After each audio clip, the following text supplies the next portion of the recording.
बिस्मिल्लाहिर्रहमानिर्रहीम। 10th class unit 2 lecture number 2C2 और इसके अंदर हमने जो सा है एक्सरसाइज 2.3 के क्वेश्चन नंबर 4 का सेकंड पार्ट, क्वेश्चन नंबर 5 का सेकंड और थर्ड पार्ट और क्वेश्चन नंबर 6 का फर्स्ट पार्ट हमने इसके अंदर डिस्कस करना है।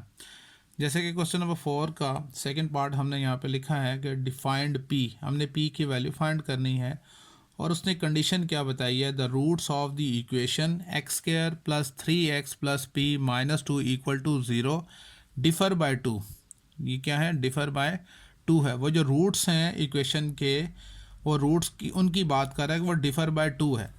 अब सोल्यूशन के अंदर जो हमने रूट्स सपोज करने हैं वो इसके मुताबिक करने हैं। अब इक्वेशन तो पहले तो हमें लिखते हैं यहाँ पर X square plus 3x plus P minus 2 equal to 0। ठीक है, तो रूट्स क्या होंगे, लेट अल्फ़ा और दूसरा होगा अल्फ़ा माइनस 2। उसने कहा था differ by 2, the roots of the equation differ by 2। अगर एक अल्फ़ा है तो दूसरा अल्फ़ा माइनस 2 है।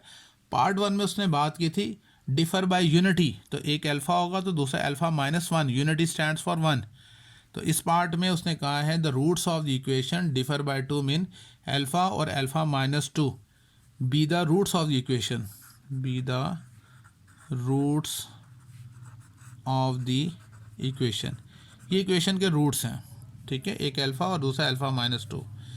अच्छा, हम यहाँ पर क्या देते हैं, हेयर ए की वैल्यू क्या है, एक्स का कोफिशिएंट 1, बी की वैल्यू क्या है, एक्स का कोफिशिएंट 3 और सी की वैल्यू कांस्टेंट टर्म है पी माइनस 2। तो सम ऑफ रूट्स क्या होगा, यानी अल्फ़ा प्लस दूसरा रूट क्या है अल्फ़ा माइनस 2, वो तो होता है माइनस बी ओवर ए के इक्वल होता है। अल्फ़ा प्लस अल्फ़ा क्या हो जाएगा, 2 alpha minus 2 is equals to minus B की वैल्यू कितनी है 3 और ए की वैल्यू 1, तो ये आएगा 2 alpha minus 2 is equals to minus 3, 2 alpha is equals to minus 3, minus 2 तरफ जाएगा तो plus 2, 2 alpha is equals to plus minus minus minus 1, तो अल्फ़ा की वैल्यू आ गई माइनस 1/2 आ गए। ठीक है, ये तो हमने सम ऑफ रूट्स निकाला था। अब ये इन्हीं दोनों रूट्स का प्रोडक्ट फाइंड करना है। ठीक है, देखें जी, अल्फ़ा इंटू अल्फ़ा माइनस 2, ये प्रोडक्ट ऑफ रूट्स किसके इक्वल होता है, सी ओवर ए के। अच्छा, यहाँ अल्फ़ा की वैल्यू हम ये पुट कर सकते हैं क्या, -1/2 और यहाँ पे भी -1/2 माइनस 2 इज इक्वल टू सी की वैल्यू क्या है, बी माइनस 2 ओवर ए की वैल्यू कितनी है 1। अच्छा, इसको सॉल्व करते हैं। ये तो आ गया -1/2, इसका एलसीएम लेंगे 2 आएगा, 2 1 ज़ा 2 1 1 ज़ा 1, जिसके ओवर में कुछ नहीं होता वहाँ 1 ज़रूर होता है। 1 2 ज़ा 2 2 2 ज़ा 4 is equals to P minus 2। Next step में ये -1/2 इंटू ये हो जाएगा minus minus plus, sign minus का आएगा -5/2 is equals to P minus 2। अब ये आपस में मल्टीप्लाई हो रहे हैं तो माइनस माइनस प्लस हो जाएगा, तो 5 ओवर 2 2 ज़ा 4 is equals to P minus 2। हमने तो p की वैल्यू फाइंड करनी है, -2 इधर आके +2 हो जाएगा, यानी 5 over 4 plus 2 is equals to p। हम इसकी p की वैल्यू फाइंड कर सकते हैं, यहाँ पर भी फाइंड कर सकते हैं। अगर हम स्केल की मदद से थोड़ी सी स्पेस बना लें यहाँ पर, ठीक है, तो कोशिश करते हैं यहीं पर अगर हो जाए p की वैल्यू फाइंड कर लेते हैं। चलें जी, यहाँ पर हमने स्पेस बना ली। अब देखें यहाँ पर जी, हम इसको यूँ भी लिख सकते हैं, p is equals to 5/4 plus 2, तो p इज़ इक्वल्स टू इसका एलसीएम लेंगे तो 4 आएगा, तो 5 आ गया, 1 इसके ओवर में 1 है, 1 4 ज़ार 4 4 2 ज़ार 8, तो p इज़ इक्वल्स हो जाएगा 8 + 5 क्या होता है 13/4, तो ये इसका आंसर आ गया। तो समझ में आ गया। इसके बाद देखें क्वेश्चन नंबर 5 क्या, उसने सेकंड और थर्ड पार्ट जो आपके स्मार्ट सिलेबस में है, तो सेकंड पार्ट में वो कहते हैं फाइंड m तो हमने फाइंड करना है। If the roots of the equation, ये जो इक्वेशन है इसके रूट्स जो हैं वो सेटिस्फाई द रिलेशन इस रिलेशन को सेटिस्फाई करते हैं, यानी अल्फ़ा और बीटा की जो वैल्यू पुट करें, उन दोनों रूट्स की वैल्यू पुट करें तो इक्वल टू 4 आता है। सेटिस्फाई करने का मतलब ये है, ठीक है। अब देखें सोल्यूशन में उसी तरह से स्टार्ट करते हैं। इक्वेशन हमारे पास गिवन है कि X square plus 7x plus 3m minus 5 equals to 0, ठीक है। हमने वही स्टार्ट करना है, let alpha beta be the roots of the equation, be the roots of the equation, इसके रूट्स हैं हेयर। तो हमारे पास ए की वैल्यू क्या है, एक्स स्क्वायर का कोफिशिएंट 1 है ए की वैल्यू, बी की वैल्यू क्या है, एक्स का कोफिशिएंट 7 है, और सी की वैल्यू हमारे पास है 3m माइनस 5, ठीक हो गया। अच्छा, अब हमने जौन सा है सम ऑफ रूट्स और प्रोडक्ट ऑफ रूट्स फाइंड करने हैं। सबसे पहले sum of roots alpha plus beta, जी सम ऑफ रूट्स क्या होता है, माइनस बी ओवर ए। तो अगर आप देखें यहाँ पर माइनस बी की वैल्यू क्या है 7 ओवर 1 आ जाएगा, तो अल्फ़ा प्लस बीटा हमारे पास आ गया -7 आ गया। Product of roots alpha beta और वो होता है सी ओवर ए, सी की वैल्यू 3m माइनस 5 ओवर 1, तो इस तरह से अल्फ़ा बीटा की वैल्यू आ गई 3m माइनस 5। अब यहाँ पर एक चीज़ ज़रा गौर से देखें, हमने तो फाइंड क्या करना है, m की वैल्यू फाइंड करनी है, ठीक है।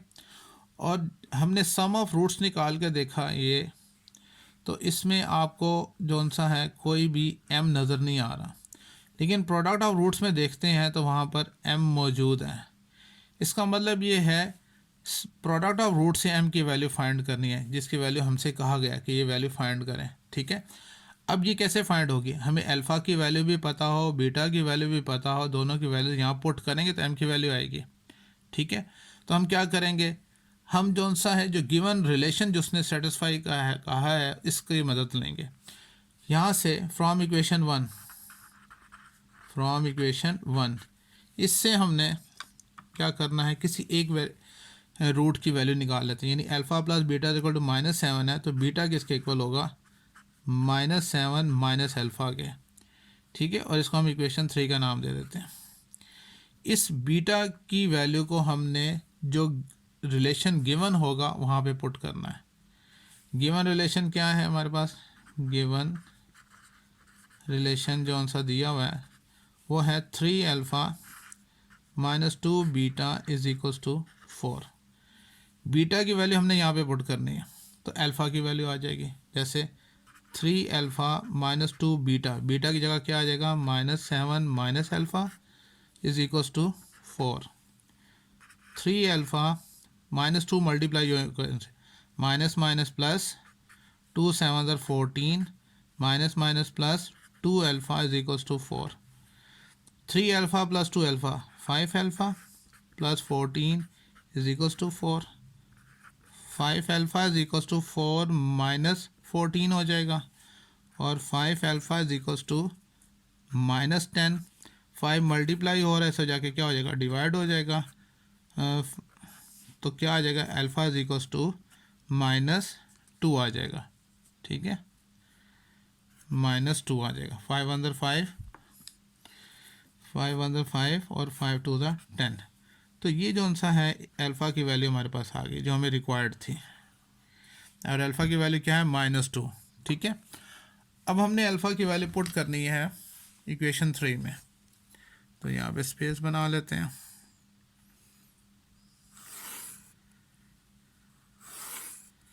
ठीक है जी। अब देखें अल्फ़ा की वैल्यू पुट करनी है हमने इक्वेशन 3 में, तो बीटा की वैल्यू आ जाएगी, लिखेंगे यहाँ पर put alpha is equals to -2 in equation 3, तो beta is equals to -7 minus alpha की जगह आ गया -2, तो beta is equals to -7 minus minus plus 2, तो बीटा इज इक्वल्स टू आ जाएगा -5 आ जाएगा, ठीक है। अब 9 जो हमारी इक्वेशन क्या थी प्रोडक्ट की, हम यहाँ पे लगाते हैं 9 कि अल्फ़ा बीटा के बारे में तो हमने कहा था 3m माइनस 5। अब हमारे पास दोनों वैल्यूज मौजूद हैं, बीटा की वैल्यू मौजूद है और अल्फ़ा की गिवन है, दोनों वैल्यूज़ यहाँ पुट करते हैं।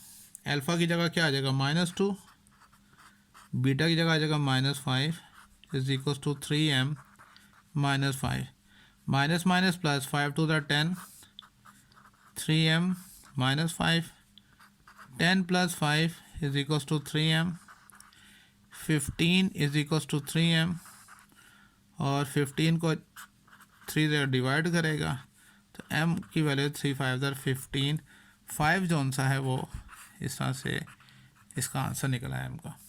समझ में आ गई।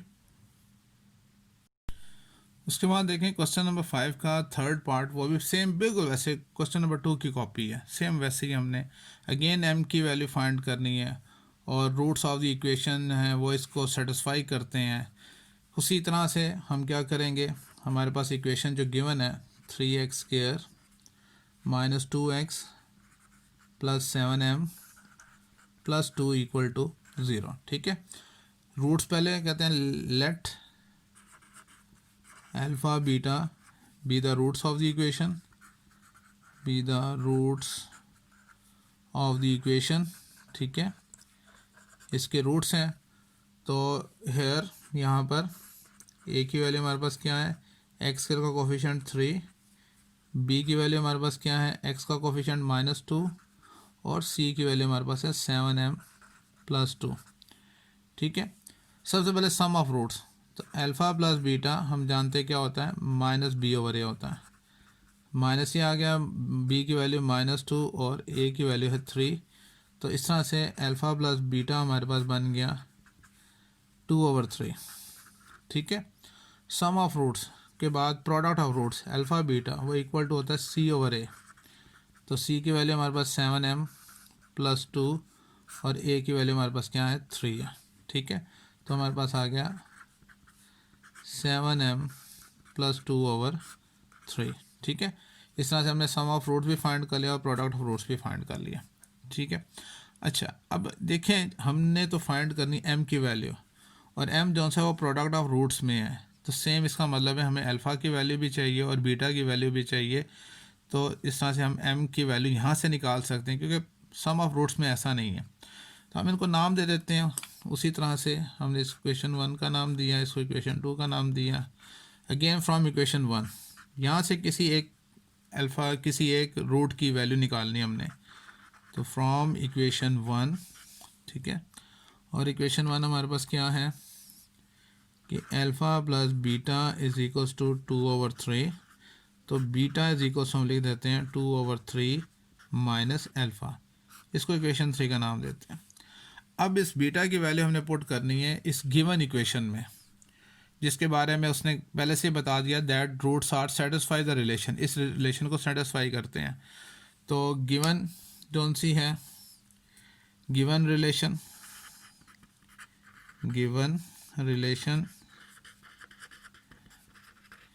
और वो क्या हमारे पास, वो है 7α - 3β इज इक्वल्स टू 18। अब 7α - 3 बीटा की जगह ये आ जाएगा, यानी 2/3 minus alpha is equals to 18। इसको हमने सॉल्व करना, तो 7α - 3, तो इसका हम एलसीएम ले लेते हैं। एलसीएम में क्या आएगा, 3 इज इक्वल्स टू 18, 3 1 ज़ा 3, 1 2 ज़ा 2, माइनस ओवर में 1 है, 1 3 ज़ा 3, 3 अल्फ़ा आ जाएगा। अब ये 3 और ये 3 आपस में क्या हो जाएंगे, कैंसिल हो जाएंगे। इसको हम कैंसिल कर देते हैं, और ये बाहर जो माइनस का साइन है इससे ये ब्रैकेट ओपन होगी, यानी 7α - 2 minus minus plus 3α is equals to 18, 7 + 3 10α - 2 is equals to 18 आ गया। हम इस तरह से करते हैं, यहाँ पे भी इसको लाइन लगा लेते हैं, ठीक है, यहाँ पर रख के, तो इस तरह से, ठीक है। अच्छा जी, अब इसको सॉल्व करते हैं। यहाँ पर क्या हो जाएगा, -2 उस तरफ जाएगा, तो यहाँ से 10α is equals to 18 + 2, 10α is equals to 20, और alpha is equals to 20 divide by 10, तो अल्फ़ा इज इक्वल्स टू 2 आ जाएगा। तो इस तरह से हमने अल्फ़ा की वैल्यू निकाल ली, ठीक है। अल्फ़ा की वैल्यू पुट करते हैं यहाँ पर तो बीटा की वैल्यू आ जाएगी यूजिंग इक्वेशन 3, यूजिंग इक्वेशन 3। तो beta is equals to 2/3 minus alpha, alpha की वैल्यू 2, इसका एलसीएम लें तो 3 आता है। 3 1 ज़ा 3, 1 2 ज़ा 2, माइनस इसके और में 1 है, 1 3 ज़ा 3, 3 2 ज़ा 6, तो ये आ जाएगा प्लस माइनस माइनस माइनस 4/3, ये बीटा आ जाएगा। तो इस तरह से हमारे पास जो सा है एक वैल्यू आ गई, बीटा इज इक्वल्स टू -4/3, ठीक है जी। अच्छा, अब जो इक्वेशन 2 थी जहाँ पे m मौजूद था उसमें हमने अल्फ़ा और बीटा की वैल्यू पुट करनी है। तो लिखेंगे यूजिंग इक्वेशन 2, यूजिंग इक्वेशन 2 जी, अल्फ़ा की जगह ये अल्फ़ा की जगह क्या आ जाएगा 2, बीटा की जगह क्या आ जाएगा -4/3 इज इक्वल्स टू 7m + 2/3, ये हो जाएगा -8/3 इज इक्वल्स टू 7m + 2/3। अब देखें दोनों के डिनोमिनेटर सेम है, ये कैंसिल हो जाएंगे तो हमारे पास आ जाएगा -8 is equals to 7m + 2, -8 - 2 is equals to 7m हो जाएगा, -10 इज इक्वल्स टू 7m हो जाएगा, और m इज इक्वल्स टू हो जाएगा -10/7। ये हमारा आंसर आएगा। समझ आ गई? बहुत ही आसान सा क्वेश्चन था, बिल्कुल सेम जो पार्ट 2 की तरह था, ठीक है। क्वेश्चन नंबर 6 में कहता है कि दिस फाइंड m, अब हमने m फाइंड करना है, ठीक है। m की वैल्यू हमने फाइंड करनी है। कहता है अगर ऐसा हो sum and product of the roots of the following equation is equal to a given number lambda, यानी इस इक्वेशन का हमने सम फाइंड करें, इसी इक्वेशन का जो प्रोडक्ट फाइंड करें तो वो इस लैम्डा के इक्वल हो, ठीक है। और फिर हमने क्या फाइंड करना है, m फाइंड करना है, ठीक है। उसी तरह से लिखेंगे let alpha beta be the roots of the equation, be the roots of the equation, इसके रूट्स हैं, ठीक है। तो फिर सम ऑफ रूट्स क्या होगा, यानी अल्फ़ा प्लस बीटा क्या होगा, वो -b/a होता है। तो -b हमारे पास क्या है, यहाँ पर x का जो कोफिशिएंट होगा b की वैल्यू होगी, यानी 7m - 5 ओवर, और ये क्या है हमारे पास 2m + 3। इस तरह से product of roots of the equation क्या होगा, वो तो होता है c/a। तो c हमारे पास क्या है, ये कांस्टेंट टर्म 3m - 10, और ये हमारे पास क्या है 2m + 3। अब उसने क्या कहा था, उसने ये कहा था आपसे कि sum and product of the roots of the following equation is equal to a given number lambda, यानी सम ऑफ रूट्स जो है वो भी इक्वल टू लैम्डा के इक्वल है, प्रोडक्ट ऑफ रूट्स भी इक्वल टू लैम्डा के इक्वल है। इसको बेशक 1 का नाम दे दें, इसको 2 का नाम दे दें, यानी सम ऑफ रूट्स भी लैम्डा के इक्वल है, प्रोडक्ट ऑफ रूट्स भी लैम्डा के इक्वल है, तो फिर ये दोनों भी एक दूसरे के इक्वल होंगे। तो यहाँ पे लिखेंगे from 1 and 2, from equation 1 and 2, क्योंकि दोनों के दोनों अगर लैम्डा के इक्वल हैं तो फिर ये दोनों भी एक दूसरे के इक्वल होंगे। मतलब हम यहाँ लिखेंगे -7m - 5 डिवाइड्स 2m + 3, और ये इक्वल टू होगा सम प्रोडक्ट ऑफ रूट्स के, यानी 3m - 10 ओवर 2m + 3। क्लियर हो गया? अब देखें जो आंसर डिनोमिनेटर प्लेस पे दोनों सेम है, ये से कैंसिल हो गया, तो बाद में हम माइनस से ब्रैकेट खोल दें, -7m + 5 is equals to 3m - 10, 3m इधर रहेगा, -7m इधर आके +7m हो जाएगा, 5 और ये इधर आके +10 हो जाएगा। तो 15 is equals to 10m, 15 divides 10 is equals to m। तो और करके आप लिख सकते हैं m इज इक्वल्स टू 5 3 ज़ा 15, 5 2 ज़ा 10, तो 3/2 जो है वो इसका क्या होगा, वो आंसर होगा। ठीक है, उम्मीद है आज का लेक्चर आपको समझ में आया होगा। अगर फिर भी कोई प्रॉब्लम है तो आप ज़रूर डिस्कस करें। ओके, अल्लाह हाफिज़।